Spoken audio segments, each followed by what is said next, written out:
Peterborough is a hockey word. That's one of my favorite hockey sayings from noted hockey historian Stephen Smith. I would encourage all of you to read the book Puckstruck. Peterborough is a hockey word. And when I think about Peterborough and I think about hockey, Greg Millen comes to mind almost right away.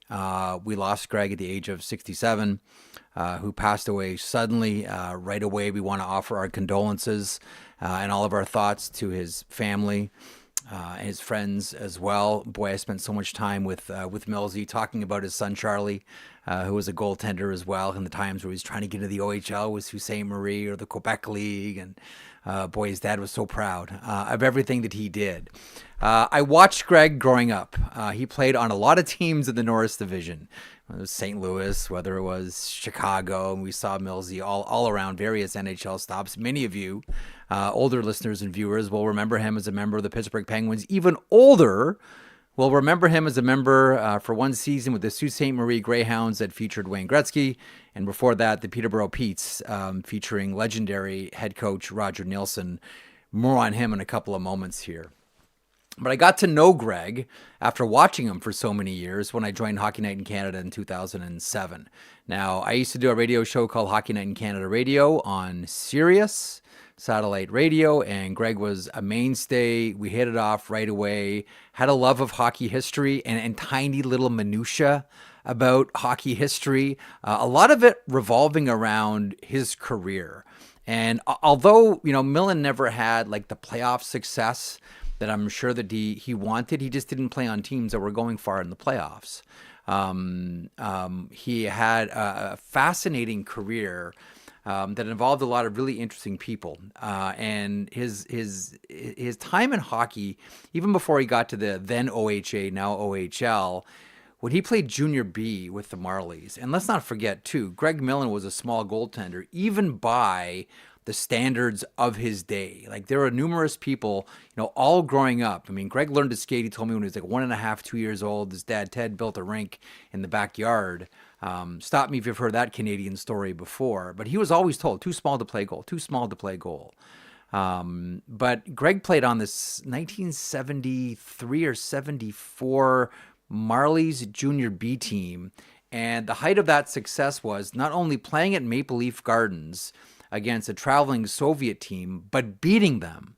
And we ended up having this conversation. I mean, it must have been interesting only to me and Greg, maybe none of our listeners, but nonetheless, we went on and on and on as we tried to figure out how many Soviet teams ever beat a Toronto team, professional or otherwise, at Maple Leaf Gardens. And every now and then I'd get a note from Greg, found another one. It was like University of British Columbia loses the Soviet national team in 1974, or the Canadian national team in like 1976 against the touring Soviets loses. I think we narrowed it down to like 4 times that the Soviet team had beaten a Canadian team. But his Junior B squad beat the Soviets. And if you knew anything about the late Maple Leafs owner Harold Ballard, you can imagine how proud and happy that made him. And I believe he went into the dressing room afterwards to congratulate the kids. As I mentioned, he's from Peterborough. When we think about Peterborough, we think about a lot of people in hockey. We'll think about Bob Gainey. Certainly we'll think about Colin Campbell. I put Millsy, right in there as far as Peterborough lore goes. But the one name that we'll always circle back to when it comes to Peterborough is Roger Nielson. And Roger was Millsy's coach when he played with the Peterborough Petes. And whenever I would do rinkside for Hockey Night, generally I worked with Greg Millen and Bob Cole. And Greg would always, tell me what the protocol was around Bob. He warned me, don't sit in the front seat in the car on the way to the rink. That's where Bob sat. Many people have made that mistake, and Bob Cole gave him a stern tongue lashing because that's where Coley sat. Thank you very much. So he warned me about that protocol and helped me from rink to rink. I remember one of my first ones was in Florida for a Leafs-Panthers game. And he sort of, ushered me through. Like, he was a really welcoming guy to anyone who joined the industry. That was Greg. And a lot of those lessons, I think, were learned from Roger Nielson. We would go out for dinner on the Friday night before a Saturday night in Montreal, and I would just pick his brain about Roger Nielson. He would tell me all the stories. He was the first one that told me the legendary Roger Nielson story about Ron Stackhouse, who would have been in Peterborough a couple of years before Millsy got there, about how Roger and every league had to change their rules because of this. On penalty shots, would pull the goaltender out and put defenseman Ron Stackhouse in net. The player would grab the puck at center ice, and Ron Stackhouse would come charging out, poke check the attacking player at the blue line, and the penalty shot was over.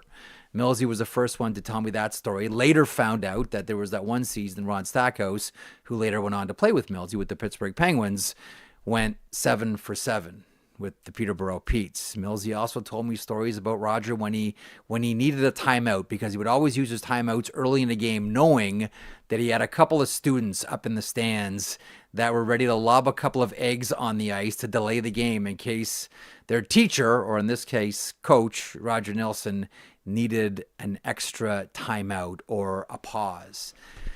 And if you ever met Greg, you know that it was always impossible for Greg to tell a story and not laugh. Like, Greg Millen was an excellent broadcaster, a tremendous broadcaster. He could notice a lot of things that a lot of other people would miss on. But the moments that I'll always remember when it came to Greg were the moments where it was just pure emotion, and it was specifically laughter. Just think about it for 1 second.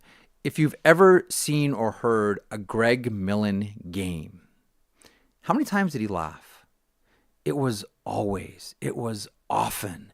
It was every couple of plays. He was able to find the joy in hockey, the funny side of hockey, and he would just reflect that. Like, the best broadcasters, are there to reflect, not just document what's going on, but reflect the mood and reflect the tastes and reflect the atmosphere of what's going on at that time.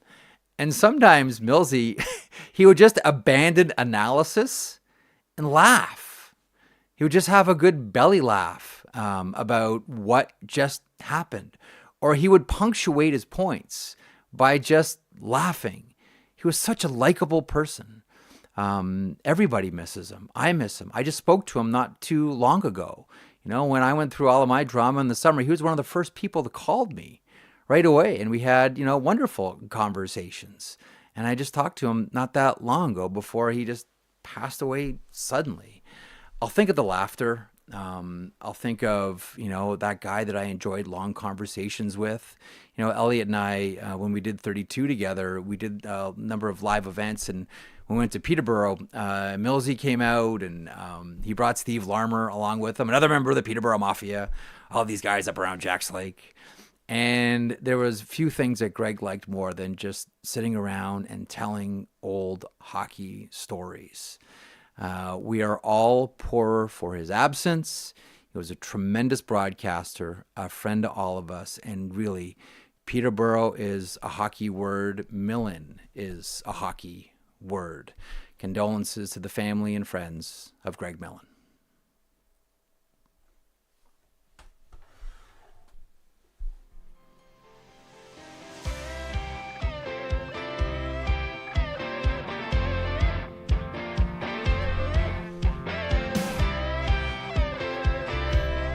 You know what else I loved about Greg? I used to always bug him about this. He was the only goalie in the history of hockey that I saw who made me laugh during warm-up. You know what Millsy would do during warm-up? It was hilarious. Anyone in my vintage who watched him play knows exactly what I'm talking about here.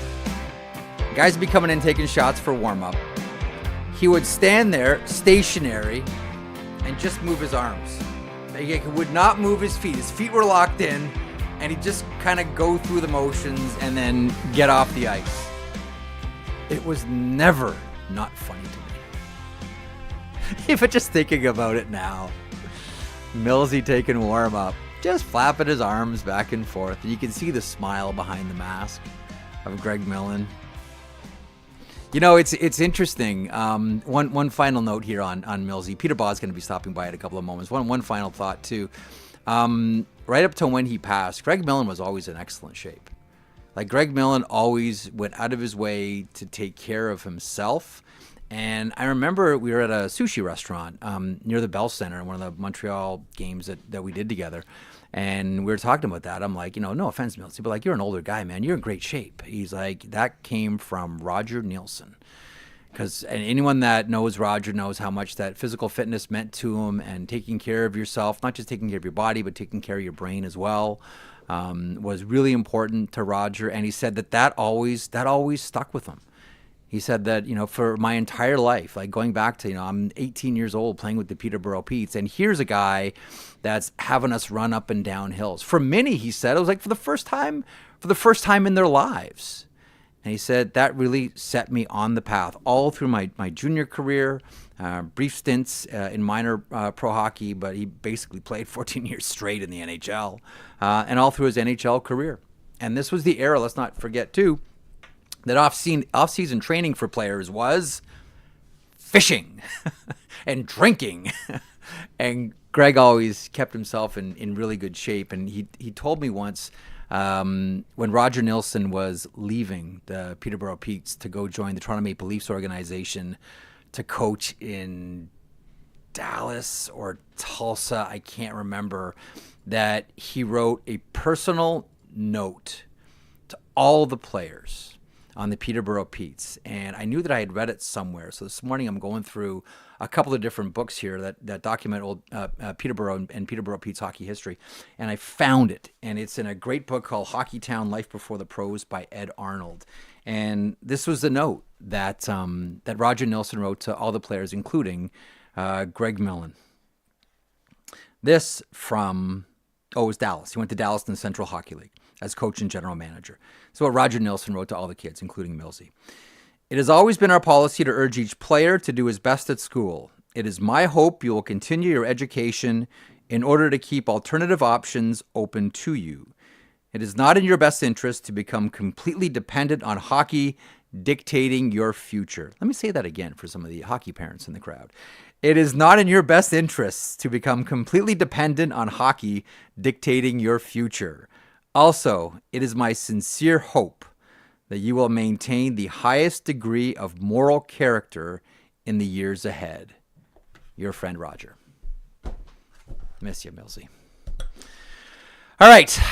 It's coming up on the program today. Daily Outlines presented by our friends and partners at FanDuel, North America's #1 sportsbook app provider. Make every moment more with North America's #1 sports book. And coming up on the program today, we have a lot to get to, and a lot of it is going to revolve around everybody's favorite topic, the New York Rangers. No, you didn't get enough on Morning Cup of Hockey. Afternoon Cup of Hockey, he's going to dissect the New York Rangers as well. Peter Baugh from The Athletic. I encourage you to read his latest before he comes on here if you have time. He is going to come on here in a couple of seconds, so maybe leave it for after the interview. The great Peter Baugh from The Athletic will stop by. We will talk about the New York Rangers. That was a real tough one last night. Like, there were moments where the Rangers looked really good, specifically early, but then there were those 3 goals, and that pretty much ended it. And as many people have pointed out, man, when a Peter Laviolette team fades, it fades hard. On a positive note around the NHL last night, y'all see the Quinton Byfield deflection/goal? If you thought he was already in the running for a goal of the year from one earlier on this season, he may have just taken the title from himself. We'll show that one coming up a little bit later on. And don't look now, but it looks like the Montreal Canadiens just got stronger. There's a Demidov on the horizon. We'll talk to you about that coming up in a couple of moments as well. In the meantime, the focus of the majority of the program today will be the New York Rangers, dropping a tough one last night to the Tampa Bay Lightning, kind of in spectacularly negative fashion. Peter Baugh from The Athletic joins me on the program here. One of my favorites to talk to when it comes to the New York Rangers, always stylish. When we looked at the promo picture, there's a lovely bow tie that you're wearing. So half of me was expecting to see the bow tie, but nonetheless, the always dapper and mustached, I should mention now, Peter Baugh. How are you, sir? Good to talk to you again. I'm doing well. Yeah, this is we're trying out the mustache for a little bit. Not sure how long it's going to last, but figured I'd give it a whirl. Well, at least you can do it, right? Like, I fake the funk every now and then I just get frustrated. I'm like, too much salt and pepper, and then I punt it. But you still have a chance here, Peter. You still have a shot at this thing. let's do reverse pyramid here. Big picture and then narrow it down. New York Rangers. It felt very much like last night's game, just watching this. And there was a good push early by the New York Rangers, but it felt very much like by the end of it, this was the end of it. And that was it for the Rangers season. Did it feel that way to you? Like, was it after those 3 quickies by Tampa, like, well, that's it, time to fold up the tent, we're done? Yeah, I mean, I think the thing with this Rangers team is throughout the year, they've not once shown the ability to kind of respond when they get punched in the mouth like that. You look at last year's team with as many comeback wins as it had. I believe they led the league last year. They would score 6-on-5 goals with the net empty. This year, the team hasn't scored a 6-on-5 goal to tie the game all season long.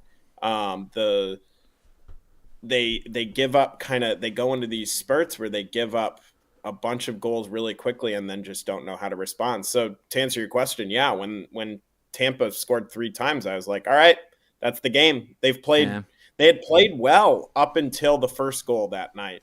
And they played decently well after, but the problem was they had this 2-minute stretch where, as has so often been the case this season, they completely folded. And if you do that too much, if you do that in a game, it can cost you the game. And if you do that too much in a season, it can cost you the season. And that's kind of the story of the Rangers season.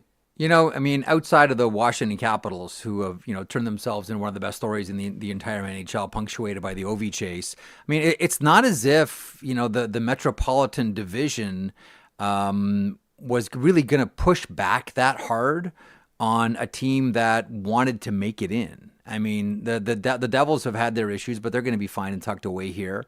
Carolina's had their issues this season, but they're going to be fine. I mean, we're looking at 5 coming out of the Atlantic now. But I mean, it wasn't as if the Metropolitan Division, were putting up roadblocks at the beginning of the season. Like, I don't think you needed to. Let me say it this way: I don't think that the Rangers needed to be an elite team to make the playoffs in the Metropolitan Division. Agree or disagree? 100% agree. And what's crazy is if you look at where they were to start the season, what their record was through mid-November, they were in a perfectly fine spot. They just had to play okay hockey the rest of the way. But this team hasn't had the ability to string together good hockey consistently. It's been since November that they've won 3 games in a row. Like and that is how you get back into races when you dig a hole, is you go on streaks, and this team can't go on streaks. They've shown it time and time again. And like you said, this was up for the taking. Like, Montreal is a fun story and an okay team, but I think that most people thought going into the season that they were a year away. Maybe they could hang around. But the fact of the matter is, one of these teams, whether it's the Rangers or the Red Wings or someone else, one of those teams probably should have been able to take that spot and go and grab it, especially given what the Rangers did last year as President's Trophy winners. But that's not kind of who they are this year. They haven't been a team that's been able to be opportunistic, that's been able to capitalize.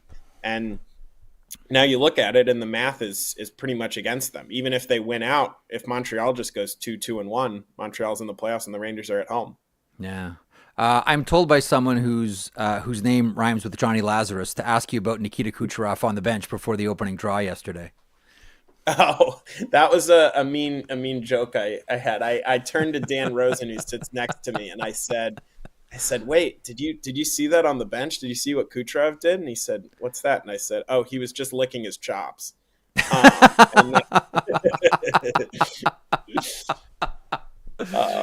Yeah, which was mean of me, but also not unfair. I don't think. There are just porous. Look, well, listen, there are some nights where everybody knows, like, all right, Cookies, here we go. Like, this is going to be one of those nights. And now Nikita Kucherov finds himself, tied for the league leading points with Nathan MacKinnon, and that's another race we'll watch somewhere down the road here. Here's an interesting one. I think it's interesting. What part of me is telling me that? My brain. Here's an interesting one for you, courtesy of my brain. If the Rangers could do it all over again, would they have still made the JT Miller deal, or do you think they would have tried to address a different position? I think that they probably still would have done the Miller deal. I think that that's a player Chris Drury liked for a long time and really wanted to get in the building. I think when I look at the Rangers, the decisions that I kind of have questions about, I look at what they've done with their decor. So they have Mm-hmm. Jacob Trouba, who had an $8 million cap hit, and it got really messy, but they got off of the entire cap hit. So whether you like how they did it or not, they have Yep. $8 million freed up. And then they kind of they bring in Will Borgen for Capo Caco. They get Vakanainen back in the Trouba deal, and they extend him for 2 more years after this one at 1.5 million. They extend Borgen at over 4 million, and then they trade for Carson Soucy, who makes over 3 million through next year.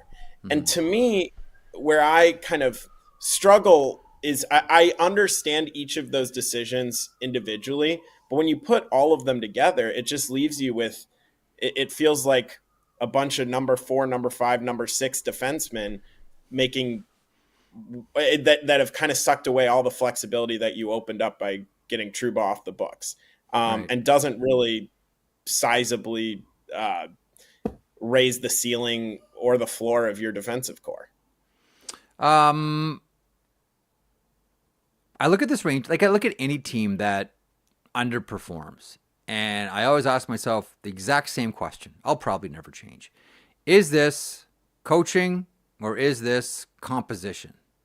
Peter Baugh, the New York Rangers, is the issue coaching or composition? I don't know if it's a cop out, but I really think it's both. I think there are deep flaws both on the ice with how these players play, and also mentally. Like, clearly this has not been a very tough team this year. They last night, for example, they play well, give up 1 goal, and then suddenly it's 3-0 because they don't push back, or they're in their own heads, or they just haven't found a way to push through when things don't go their way. So the players themselves wear that. But I also don't think you look at this team and see an extremely talented group, especially with how they're playing defensively. Some of the players are starting to show their age with Kreider, and so I think that composition plays into it there. You can look at the lack of centers that they've drafted and developed in recent years. I think every center now in their lineup is over 30.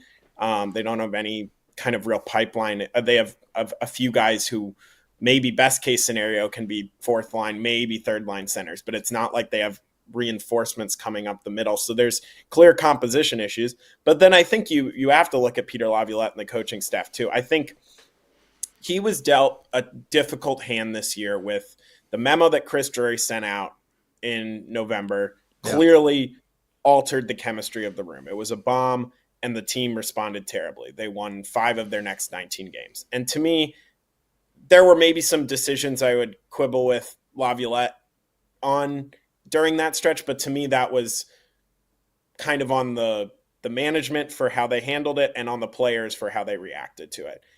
I think, though, that if you look at this Rangers team in the second half, the lack of defensive structure and cohesion is really alarming. And I think you see kind of players like Keandre Miller, who was a 40-something point player in 2022-23. He's kind of taken a step back, hasn't been as productive. You look at Ryan Lindgren, who was pretty good a couple years ago and has really struggled the past couple years, and now seems to have bounced back a little bit in Colorado. You look at Adam Fox, who was a Norris Trophy winner not too long ago, and now there's discussions about if he's even going to be on the Olympic team next summer. It feels like all of these guys have kind of taken steps back, and to me, that is a bit of it raises some red flags that point to coaching, and so I don't think that Peter Laviolette is kind of immune to all this criticism. I think it's truly an entire organizational failure what has happened this season. It goes, everyone holds blame except Will Cooley. Will Cooley's been a lot. Listen, Will Cooley's been a He's fun been great. story. I'm with you. I was hoping, because I don't think it's going to be on my list. I think we're running out of time before we got to Will Cooley, but like I'm glad you brought him up because he is one bright spot here. Now I'm glad you mentioned Adam Fox a second ago because we always wondered about which player or players were going to get the Four Nations bump. And, whether it's, Thomas Harley or Dylan Larkin. Now everybody knows how great Jacob Slavin is. Do you think that Adam Fox was the most damaged player coming out of Four Nations? It certainly seems that way. And I don't know if all of that is fair. Like, I think Adam Fox, we had to do our team MVP ballots, and I still had him third on my Rangers MVP ballot for this season. He is still a very good hockey player who does a lot of things really well. But I think what hurts him going into kind of the next international cycle is that there are, like, what role would Team USA want to use him in? He's not going to run their power play because they have Quinn Hughes. Yeah. He's not going to run their second power play because they have Zach Werenski. He's not going to be their shutdown guy because they have Slavin and they have Faber. So what is his role on the team? He's kind of a jack of all trades player in a really good way for an NHL team.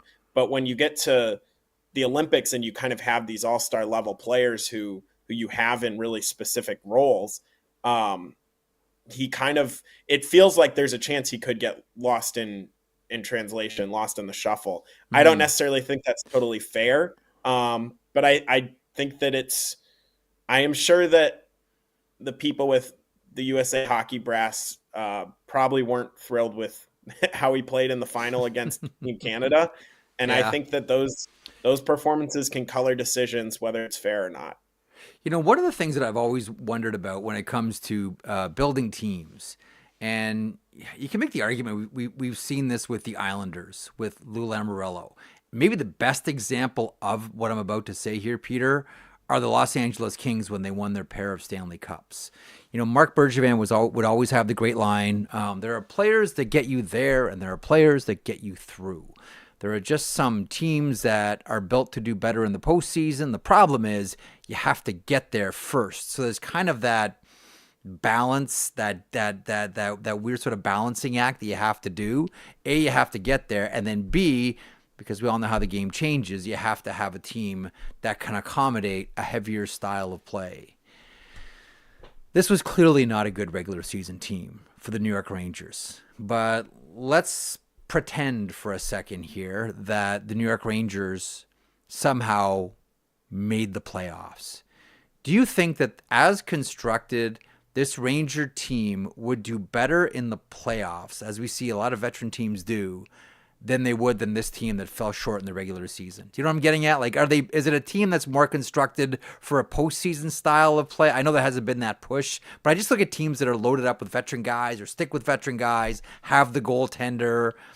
I don't know. Like, I keep going. I watched this last night and I'm saying, nah. But then it's like, well, Dallas always defers. Like, it's the veteran guys that get you there. Listen to all the Lou's and the Jim Nils and the Sutters. Like, they'll all tell you the exact same thing.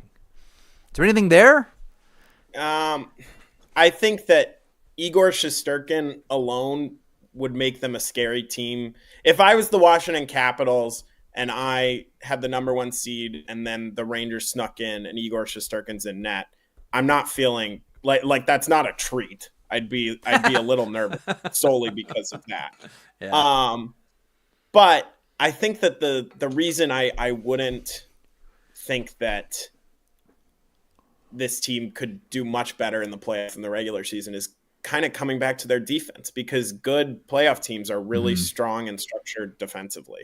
And the Rangers can have veteran players, but they don't have players who are playing good, sound defensive hockey. If you look at the high danger chances they give up, that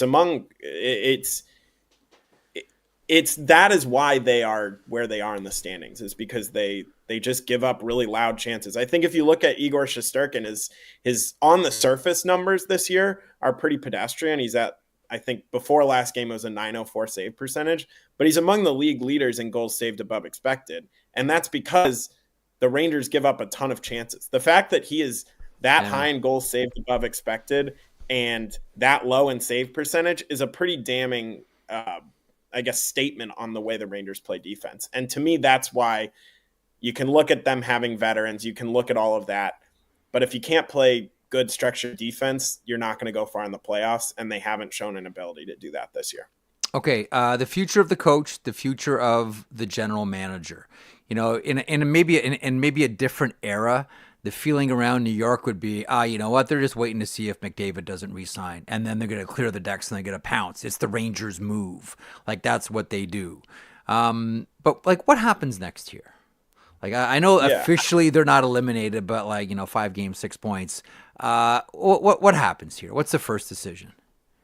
Yeah, I mean, I think every sense I've gotten is that Chris Drury's job is safe. Obviously, that can change with, I mean, the owner just has to make a decision once and things can change, but that's kind of that's everything I've kind of gotten the sense of. I think Laviolette, it's probably a little dicier to kind of be super confident about bringing him back. I don't know if any decisions have been made or anything, but I think that's definitely worth monitoring. They went from a President's Trophy winning team to a team that's almost certainly going to miss the playoffs. So that reflects poorly on just about everyone. And often the coaches take the fall when that's the case. You mentioned like the kind of like, what about McDavid or whatever?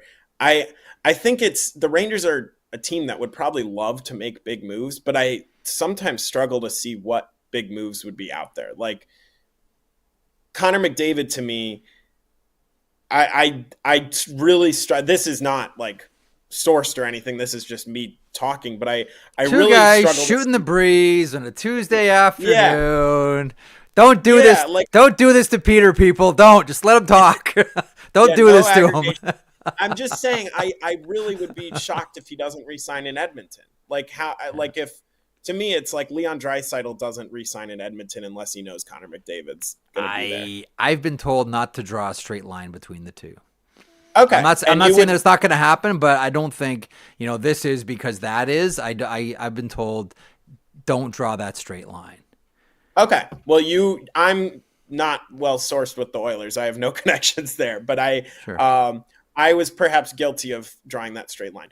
Regardless, I think the Rangers haven't put themselves in a great position to land a huge star because they haven't exactly made themselves the most appealing destination. I mean, but it's New York. It is New York. But like part of the draw is like, man, you get to play in New York. You get to play in New York. Madison Square Garden's great. There's history with the Rangers, but there's not a whole lot of history of success with the Rangers since 94. But I hear you. And so I guess you can never rule out them trying to make a big swing. What I'm saying is that it would be very hard because a lot of these guys don't reach free agency. Whether McDavid or Eichel does, we'll see. But like you look at Mikko Rantanen, it seemed like, oh, this guy's going to reach free agency. Nope, he didn't. Like all these star players. It's hockey.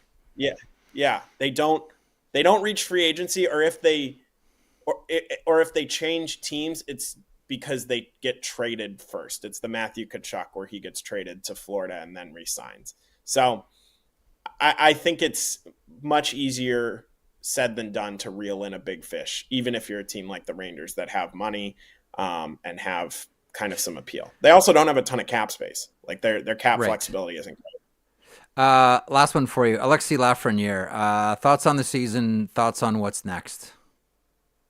Yeah, I mean, I think it's a pretty disappointing season from him. Like this is a guy who it really seemed was kind of starting to make some leaps. Last season, he had, I think, 57, 58 points, almost all at even strength.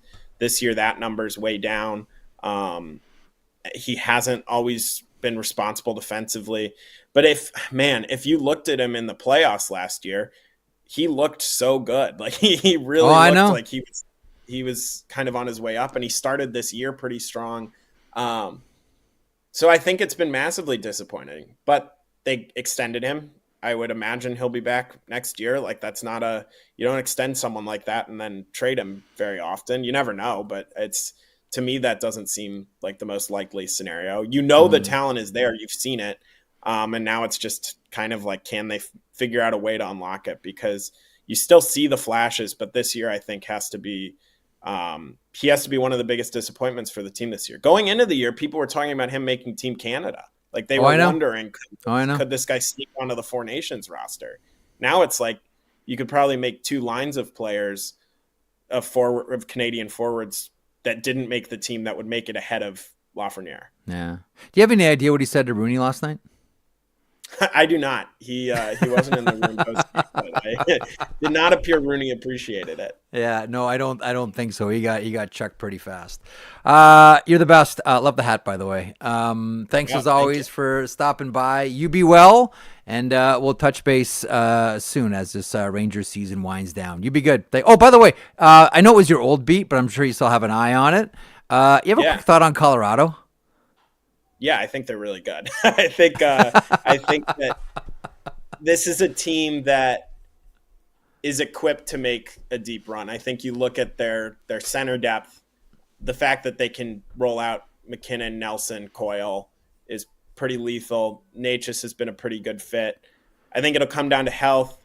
And then the tough thing is they're going to get a Dallas team in the first round that's really, really good. Those might be the two best rosters in the Western Conference. I think the Heiskanen element of it all is really interesting. I think Dallas is, I mean, obviously they're more vulnerable without Heiskanen, but I think you really look at their D-core, they lean on him so heavily in the playoffs. Last year he was playing, I think, 27, 28 minutes a night, and they're going to have to lean on some unproven guys against a really good Colorado team if he's not able to go. So that matchup's really interesting, but I think Colorado's in a very good position. Is it important? I keep trying to tell people this. Is it important, you think, for Colorado? Listen, tonight's Colorado and Vegas. And I keep telling people that psychologically, just like when the Washington Capitals won the Cup, they had to get through Pittsburgh. Like they had to beat Pittsburgh en route. When Colorado won the Cup, they avoided Vegas. But we all know what happened in 2021, up 2-0, and then Vegas ran the table. I remember talking to someone in Vegas after the second game. It was 2-0 Colorado. And this person said, we are not going to lose another game. We know exactly what we need to do here, and this is going to be clinical. Watch. And it was. I was like stunned. I'm like, holy smokes. He goes, we saw what we need to see in 2 games, and we knew what to do. Do you think it's important? I'll end on this. Do you think it's important that in the process, it's important for Colorado to beat Vegas if they're going to do something? Like psychologically, do they need it? Do they need it?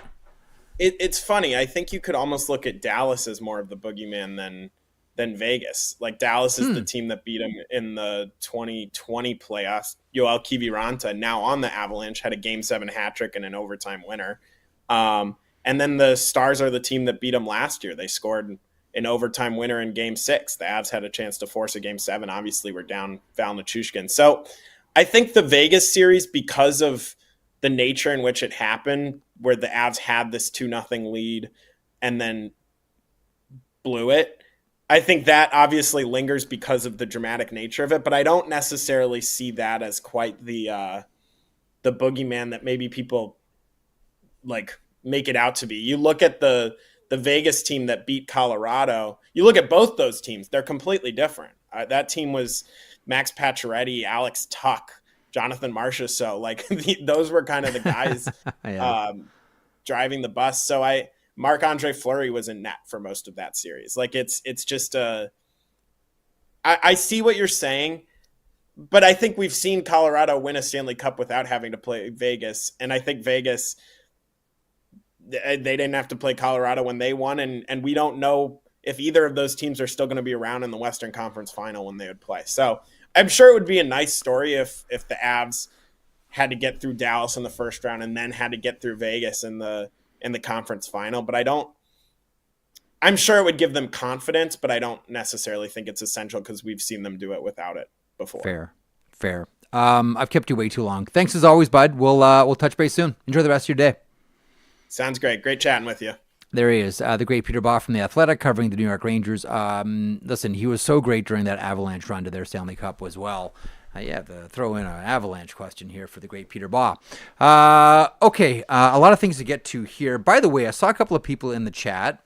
Yes, I was still paying attention to my guests, but I was also having an eyeball in the chat, wondering about Joel Quenneville. with the New York Rangers. Not exactly a secret that, he would love to be in a large market, and are they bigger than New York? I really do wonder about Quenneville in Boston. That is the one place that I look at and I say, I could see Quenneville there. And because that's a team that has all the pieces in the right places to turn around quickly. That is not going to be a lengthy bottom out, tear it down, build it back up again type scenario. I really wonder if at the end of the season, one of the big headlines is Quenneville with Boston. That's the team that I'm looking at there. And listen, last year when Quenneville was on with Andy Strickland, he was, Strick asked him, which teams would he be interested in? And essentially, he read down the list of the teams from the Atlantic. So I could see that happening. Again, it's a Tuesday afternoon. We're throwing it around. We're wondering. I wonder about Quenneville to Boston. Anyhow, hey Zach, haven't talked to you yet this program. How's it going? It's a good show so far. I've been enjoying it. Oh yeah, how's the chat been? A lot of people want to know about Ivan Demidov, by the way, on his way to Montreal. Did you know that he terminated contract? Were you aware of that? Yeah, just read the chat. Just a little bit. Chat's pretty excited about that. I know that's catnip. That's catnip for Habs fans. I get it. Like they need any more good news. We're gonna get to what's next here for the Montreal Canadiens in a second. Like they need any more good news, but like I don't know. Like I'm of a couple of minds here. One, he's an awesome young player.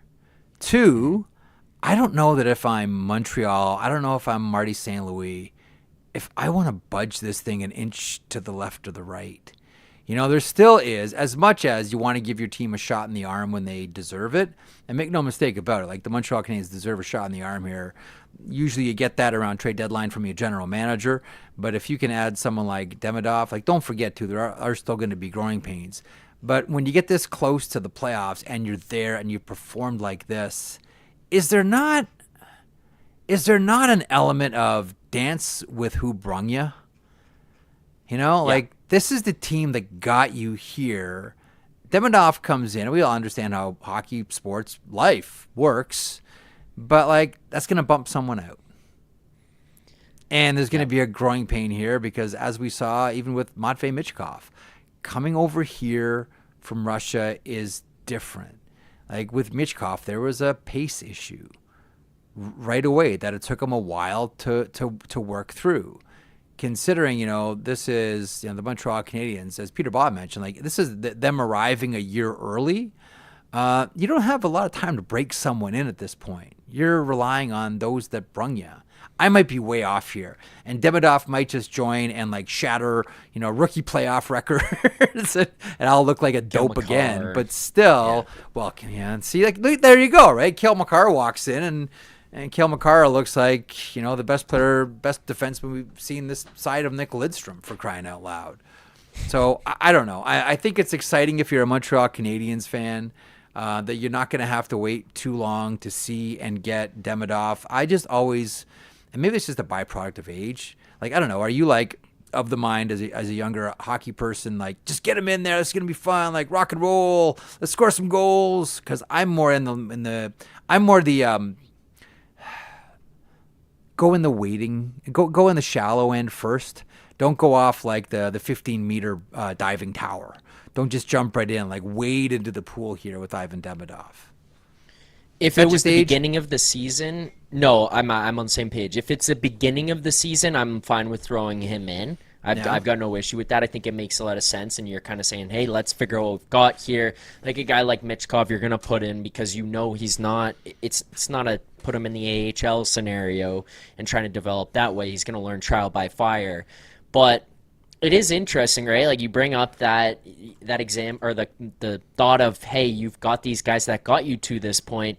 I always think of in scenarios like this with Miracle on Ice when they bring in Timmy at the end and they've got the guys outside on the bus. Now, it's a different situation because I think these guys are very excited, but they're like, we're a family. This is the family you want to go to Lake Placid with? Yeah, we're a family. But it's also kind of a weird situation because Burns a year, of his ELC. And I mean, I read the article that yesterday. Yeah, I think it came out from Marco. I'm going to say his last name wrong, so please correct me when I do. But D'Amico, I think that's how you say it, right?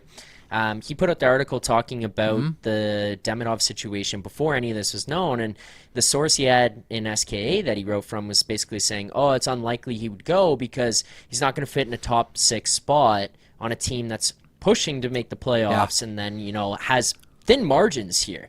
But it's to your point. I don't know how he fits into that top 6 because these are the guys you've got to this point. Everybody's rolling. Like, it's a weird situation from that standpoint, although there could be that little bit of element, especially that first game he plays in Montreal in the Bell Center where it's just so much excitement. It might just erase all of this. You know what I mean? Like, they're going to hear that guy's name announced, and it's just, who cares? Crazy. I know. Yeah, who cares? Absolutely crazy. It's the best place. Best place for a hockey game. Okay, what else do we have? Oh, can we do the that Byfield? The Byfield goal from last night? We've seen some amazing goals this year. And like I said, we've seen some amazing goals from Byfield in his career.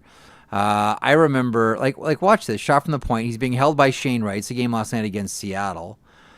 And like he's essentially being held by Shane Wright, and he's holding Shane Wright's stick. And then A gives it the tap. Boom. Take that. I'm going to bunt it to myself and tuck it in. Sorry, Joey Decord. You're not going to beat that. Like, that is going to be the goal of the year, right? That's going to be the goal of the year, isn't it? Like, that is. Yeah, I believe so.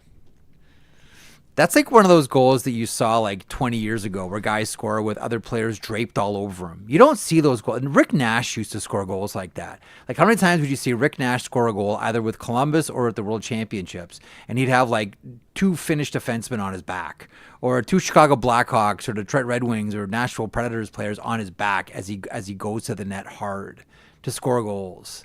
Like, you don't necessarily see goals anymore with players on each other's backs. That's why I like that one too, because Shane Wright is just draped all over him. And again, this fits our theme of you bringing on players from New York Simcoe Express. I know. I'll tell you what, man. If I can be that guy, I remember watching him play with YSC. Did you ever watch him play with YSC? Yeah, I did a few times. Did you not get Lindros? I mean, I know you're too young for him, but like, did you not get Lindros vibes? He was huge. Guys would bounce off of him, and he was skilled and could move his feet. And he used, like, I don't know when they changed it, but man, he used such a short stick.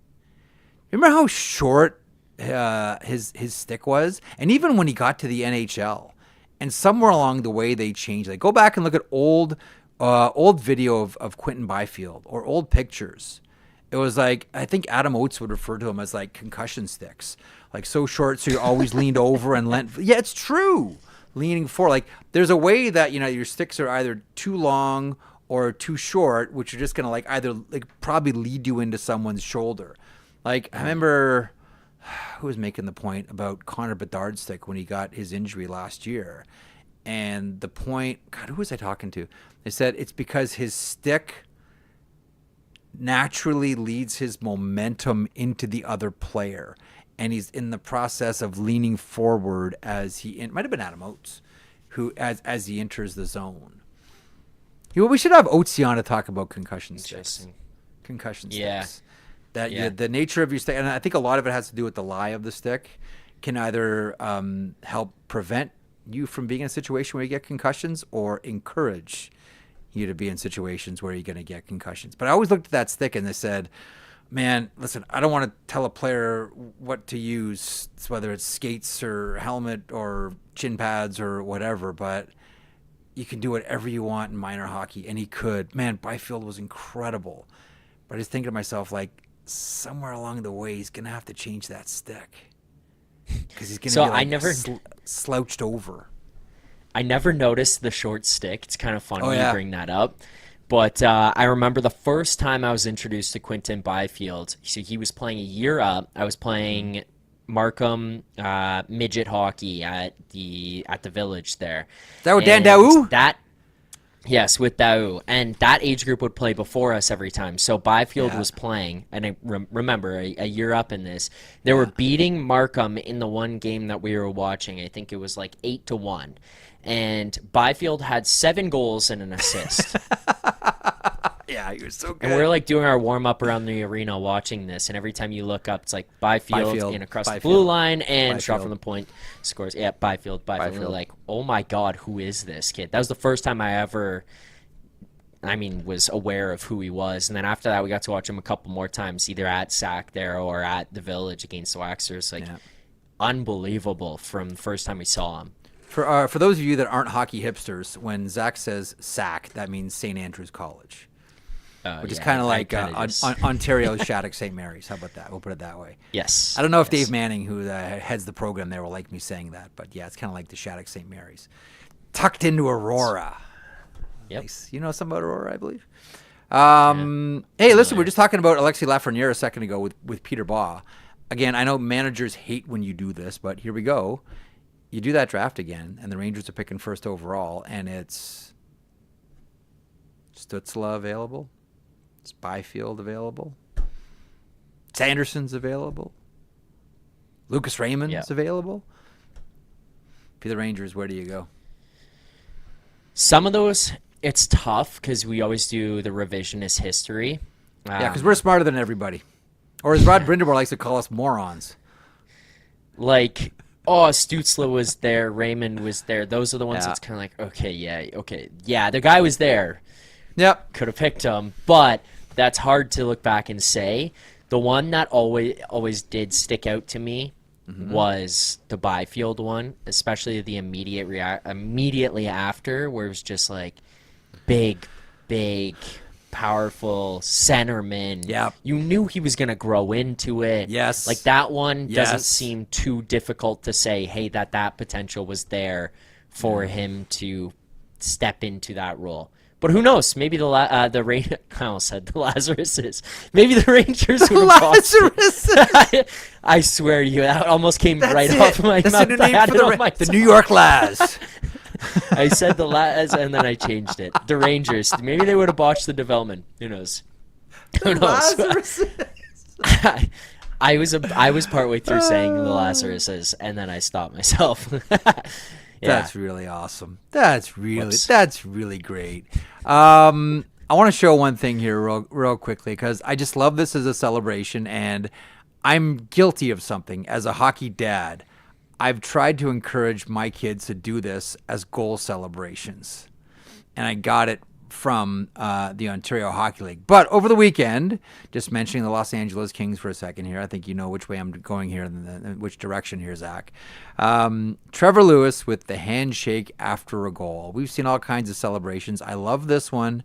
Just the hand out. Yes, gentlemen, well done. Yes, okay, closing business. I'm a sucker for let's do lunch. My secretary will call your secretary and we'll book something together. Like, it's a very professional way to celebrate a goal. The first time I saw that, and I believe the first time the celebration was done was London Knights, and I was working this game. There's London, I think it might have been against Flint. There's Cliff Pooh and Max Jones, now of the Edmonton Oilers, with the glove off and the handshake. The gentleman's celebration. To me, it's still the best hockey celly of all time. Actually, that's not true. That's not true. Because I saw something last year here in Stouffville at I think this girl must have been 8 years old. And I don't think she meant it to come across the way that it did to parents or anyone that's been around hockey for a while. The celebration is brilliant because it's just youthful innocence, but Zach is effing cold. So this girl, I'm watching this before one of my kids practice, like a U9 or U10, and she scores, and she doesn't go to her, she doesn't do the circle celebration, doesn't do the train, nothing. She skates down to the other end of the rink where the scoreboard is, stops, looks up at the scoreboard, doesn't move until they put 1 up on the scoreboard, and then hands go up and celebrate. It's the best. It was the best thing I ever saw. I'm like, that's such a cool celebration. You're just there staring at the board until they put the goal up, and then you celebrate.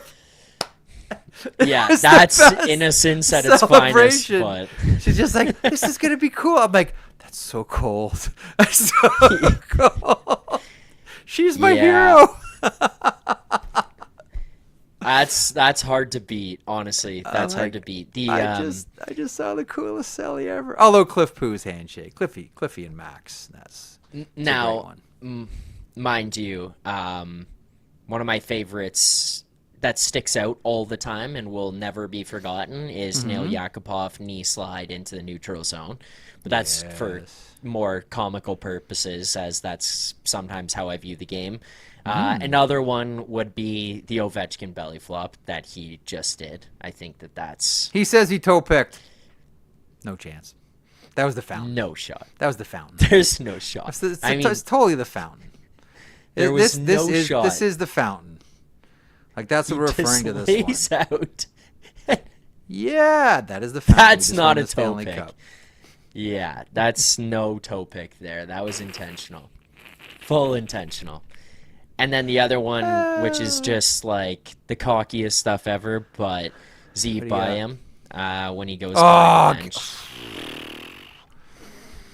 Look at this. Denver, Z Boyum goes by the Boston bench and just, peace out. Go home. Yeah. Oh, those ones are so great. Good. I was a fan. Now, mind you, when I played, especially as I got older, I was a bit of a dickhead, but I was a fan of the stare down. I love the stare down. You score the goalie, stare down the goalie, stare down the bench. You did that one, eh? Loved the stare down. What about, you ever see Sean Avery bust out the push-ups after he scored? I probably have, but I can't remember it off the top of my head. I want to say it was against Los Angeles. I want to say it was a preseason game. Yes, he scores a goal, and beside the net starts doing push-ups. Yeah. I mean, honestly, like... Why not? The Ovi hot stick, too. That's Terry Ryan's move. That's Terry Ryan from Tri-City Americans. Like, when I was a little kid doing that, you score playing road hockey or mini sticks. How many times have little kids done that? Like, I used to do that all the time, but never in a game. Never in a game. I never did that. But who was it? Was it Max Afinogenov with the Buffalo Sabres? Scored a goal. It might have been against Toronto. And then mimicked going into his hockey pants, pulling out a phone and calling his agent. No, that's so good. Did you ever see that one? That's good. I think it was Afinogenov. Someone in the chat, someone listening, someone watching, or maybe just when the show's over we can find it. It was Max Afinogenov with the cell phone celebration. Goes in like he's calling his agent to get himself traded. Yeah, just scored again. Scored again, Pat. Get me out of here. I'm trying to see. Philly, if you haven't seen it, you will love it. I think it was Max Afinogenov. Wouldn't have been Miroslav Shatan. I'm pretty sure it was Afinogenov. I'll try to find it. Vic pointing out also the Patrick Kane doing the Hulk Hogan ear after Matthews did it. Like, that set the tone of that one. Yeah, I mean, obviously, really what other one I liked actually was the Matthews, the good goal after he had just had his goal called off right before that. Do you know how many kids, including my 2012, did that like the weeks following that goal? They would score and point. It became a thing in minor hockey, imagine. I'm telling you. All of a sudden, that's a goal. And the coaches finally said, all right, put a leash on that puppy. Let's just, you score, do your celly and do your line, and then go to the bench. Yeah. Jack Hughes, the first time he threw the stick into the crowd, too. That one was cool, though. I will say, that one was cool once. It lost its lust after that. Like, it was just, okay, cool. Oh, you mean kind of like the Michigan for me? Yeah, fair enough. Fair enough. Mean the high wraparound? The high wrap? Yeah. It's opposed to the low wrap? Yeah. I still like it. Matthew Nice almost did it the other day. Someone said in the chat, Kyle Dubas offers sheet Matthew Nyes. Yeah, John. Oh, yeah. John, I love you. Yeah, oh, John. Fight him in a barn. Pull Berkey. No, you know what the great one was? In the early days of the shootout, Marek Malik, when he ends it in like the millionth round, and he goes by the bench. Statue of Liberty. Like that's. Yeah. That was.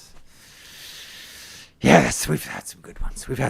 Okay, a couple of things. Oh, really quickly, CHL update from last night. A couple of things to throw your way. Some eliminations and a couple of things to pay attention to here. In the Western Hockey League, so Portland beats Prince George, eliminates the Cougars in 7 games. 4-2 is the final. Ridley Height, his WHL career is over. He's a Minnesota pick. Colton Davies, who knows more about junior hockey than everybody, especially in the West, reminds us he retires as the franchise leader in points with 370 in 281 games, 116 goals. I would imagine he's off to the AHL affiliate of the Wild in Iowa, run by Matt Hendricks. Tarek Parasek as well. We wonder about Washington Capitals pick. 6 points in 7 games. I do wonder if the Capitals take him because they need more prospects, Zach. Take him for the remainder of the season with the Hershey Bears. Landon DuPont said to look incredible as Everett eliminates Seattle in 6 games, 1-0 in double overtime. Lucas Kaplan with the goal there. Silvertips will meet the Winterhawks in the second round. Baie-Comeau beating Cape Breton 6-1. They will advance. Drummondville forcing a Game 7 with Halifax. This was not supposed to be like this. That one goes tonight. So we'll get things both tonight. So Edmonton's going tonight as well with PA. Yeah. Okay, so we're gonna get onto the second round here in all 3 leagues in the CHL, the Western League, the Quebec Maritime Junior Hockey League, and the Ontario Hockey League. Still to come as well before you go off the air. Games tonight. I'd like to remind you once again, FanDuel proud to connect fans to the major sports moments that matter to them. Our good friends at FanDuel would like to remind you that they are North America's #1 sportsbook app provider. April the 8th, we have 10 games, and we have a whole bunch of what-ifs. Carolina Buffalo.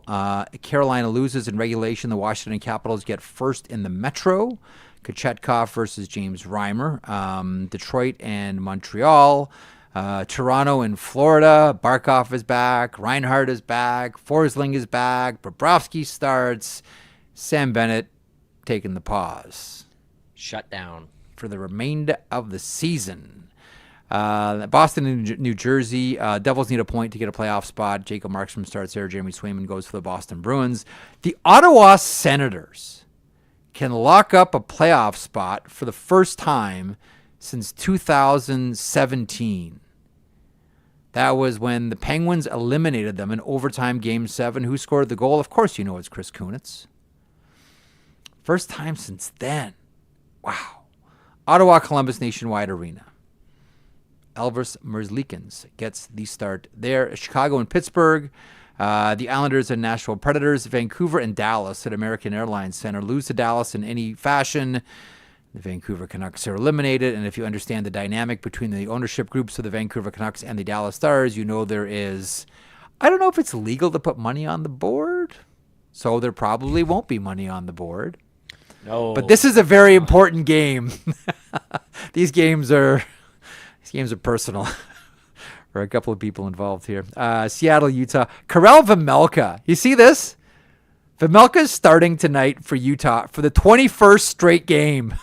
They're just riding him hard right to the end, trying to keep a flicker of hope alive. Vegas and Colorado might be the game of the night. Love the matchup. Talked about 2021 with Peter Baugh. Colorado up 2 Cobb. Vegas, we're in a great spot. Win the next 4. That's the last game on the schedule, and that might be the best one on the board later on tonight. Anything we leave on the table? Magic, no, get just it in be just aware. Over an hour.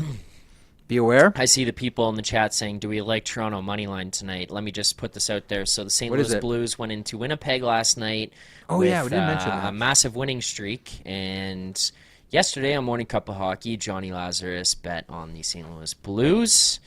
So what happened? The Winnipeg Jets win last night. Now, I looked at the Leafs and what was going on with them ahead of their game against Florida tonight. They have won against LA, Anaheim, Florida, Columbus coming into this one. They're 8-1-1 in their last 10. So what did Johnny Lazarus do?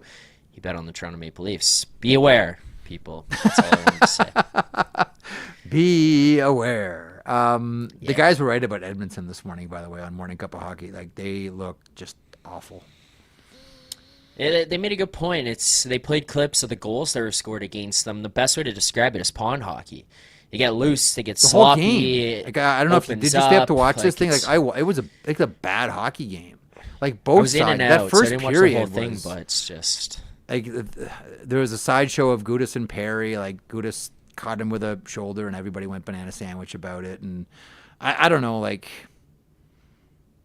Anaheim, again, everything's about expectations. I think Anaheim's finishing the season here, and people are going like, this is a team that's, all right, we're going to start to see a turning of the corner, even if Dostal and McTavish get offer sheeted. Who said that?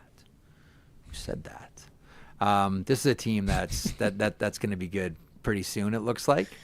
But, like, Edmonton, I know they're banged up, like, at all the positions, goalie, back end, the two nuclear missiles they have, but still, especially that first period, I'm like, am I going to hang in there for 3? I did, but holy jeez. That was a rough game from the Oilers. That was tough. Yeah. That was the real thing tough too, to watch. by the way, Jeff, like, we've had this conversation a few times this year, like, oh, well, they sputtered last year. You know, you got to trust the goaltending last year. This year, it's felt, I don't know, different. It's felt like You know what? vibe around that. For so long, I keep saying, don't worry, it's fine.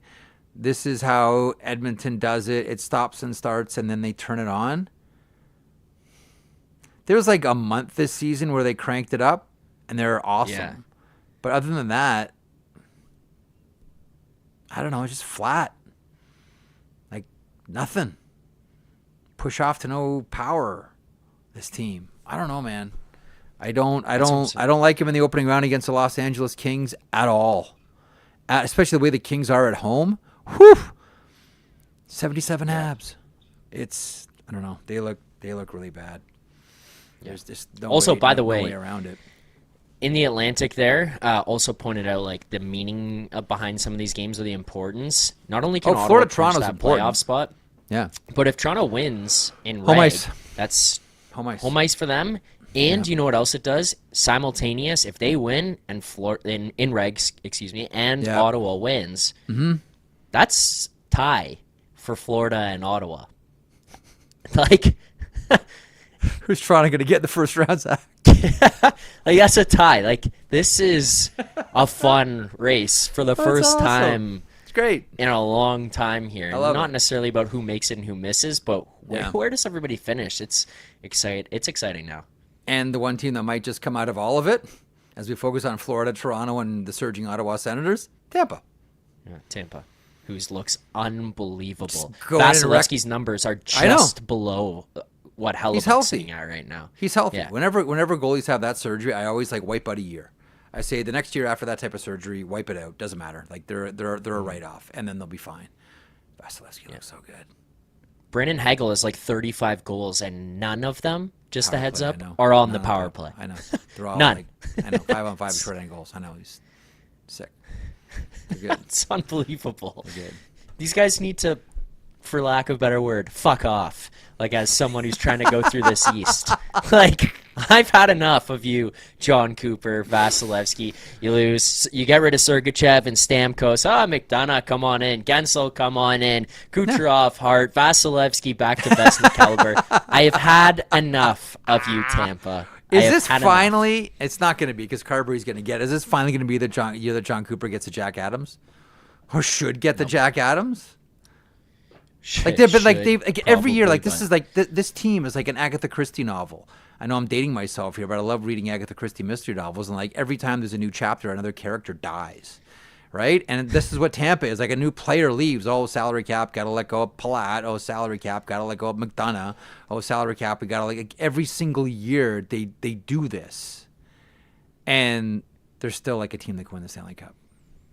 It's like it killed the Blackhawks, it killed the Kings, like all of it. It's like I don't get it.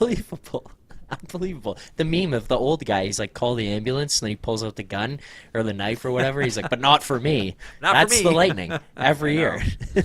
Not for me. Yeah. Well, it'll be a fun one tonight. Reports of my death have been greatly exaggerated. Mark Twain. Very good. Okay. Thank you, Zacharou. You got a busy one tonight. Yes. Breaking down the Florida Panthers and your Toronto Maple Leafs and the soon-to-be offer sheet of Matthew Nice from your former general manager. Square up. You ain't getting Oh, yeah, well, he tried to trade him for Marc-Andre Fleury once upon a time. Don't forget about that. Yeah, I'm going to bring that up. And that's going to be in my videos all season. After the first round, I'm going to have a lot of air to fill here. All Jeff. I'm saying is, like, you could go to the agent and say, like, look, all you do is sign this piece of paper and put the Maple Leafs in a tough situation. If they don't, if they can't match, your player gets this amount of money and gets to play with checks notes. Sidney Crosby. That on the bright side, that interest your client at all? They've got about 4 weeks. I think the playoffs start in about 2. So then about 2 weeks after that, then they can focus on that contract. We have a lot of time until we get there. A lot of time. Listen, thanks so much for joining us today. We really appreciate it as always, whether you're watching live on YouTube, part of the chat, listening on your favorite podcast platform. We appreciate the attention. There's a number of places you could be listening to people stammer on about hockey, and you choose this one. So thank you for that. Once again, to the friends and family of Greg Millen, we offer our deepest condolences. This has been a tough season for this side of the microphone, whether it's Al Troutweg, whether it's Mike Lang, or now Greg Millen. Peace to all of those families. The show returns tomorrow at 3 o'clock Eastern. Don't forget, Morning Cup of Hockey tomorrow at 9 o'clock Eastern. Daily Faceoff Live goes at noon. Enjoy the games tonight, 10 of them. We're back tomorrow.